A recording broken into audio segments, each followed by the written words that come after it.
ಪ್ರಧಾನಿ ನರೇಂದ್ರ ಮೋದಿ ಅವರ ವಿದೇಶ ಪ್ರವಾಸದ ಬೆನ್ನಲ್ಲೇ ಬಿಜೆಪಿ ಮತ್ತು ಕಾಂಗ್ರೆಸ್ ನಡುವಿನ ವಾಕ್ಸಮರ ಮತ್ತಷ್ಟು ತೀವ್ರಗೊಂಡಿದೆ.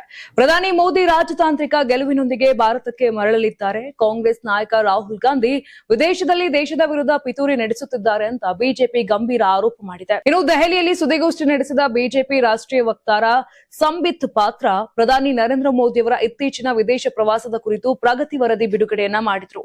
ಪ್ರಧಾನಿ ಮೋದಿ ಅವರ ನಾಯಕತ್ವದಲ್ಲಿ ಭಾರತಕ್ಕೆ ಅಂತಾರಾಷ್ಟ್ರೀಯ ಮಟ್ಟದಲ್ಲಿ ಹೆಚ್ಚಿನ ಗೌರವ ಮತ್ತು ಬೆಂಬಲ ಸಿಗುತ್ತಿದೆ. ವಿದೇಶ ಪ್ರವಾಸದ ವೇಳೆ ಹಲವು ರಾಷ್ಟ್ರಗಳೊಂದಿಗೆ ಮಹತ್ವದ ಒಪ್ಪಂದಗಳು ಹಾಗೂ ಸಹಕಾರದ ಹೊಸ ಅವಕಾಶಗಳು ಮೂಡಿವೆ ಅಂತ ಹೇಳಿದ್ರು.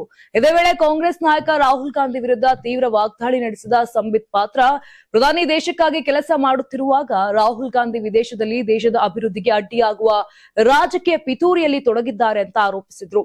ಇಂಡೋನೇಷ್ಯಾ ಅಧ್ಯಕ್ಷರು ಮೋದಿ ಸರ್ಕಾರದ ಹಲವು ನೀತಿಗಳನ್ನ ಮೆಚ್ಚಿ ಅವುಗಳನ್ನ ತಮ್ಮ ದೇಶದಲ್ಲೂ ಅನುಸರಿಸುತ್ತಿರುವುದಾಗಿ ಹೇಳಿರೋದನ್ನ ಉಲ್ಲೇಖಿಸಿದ ಅವರು ರಾಹುಲ್ ಗಾಂಧಿ ಕೂಡ ಮೋದಿ ಅವರಿಂದ ಸ್ವಲ್ಪವಾದರೂ ಕಲ್ತಿದ್ರೆ ಎಷ್ಟು ಚುನಾವಣೆಗಳಲ್ಲಿ ಸೋಲು ಕಾಣ್ತಿರ್ಲಿಲ್ಲ ಅಂತ ವ್ಯಂಗ್ಯ ಕೂಡ ಆಡಿದ್ರು. ಇನ್ನು ನ್ಯೂಜಿಲೆಂಡ್ ಪ್ರಧಾನಿ ಕೂಡ ಮೋದಿ ನಾಯಕತ್ವದಲ್ಲಿ ಭಾರತ ಸಾಧಿಸಿರುವ ಅಭಿವೃದ್ಧಿಯನ್ನ ಶ್ಲಾಘಿಸಿದ್ದಾರೆ.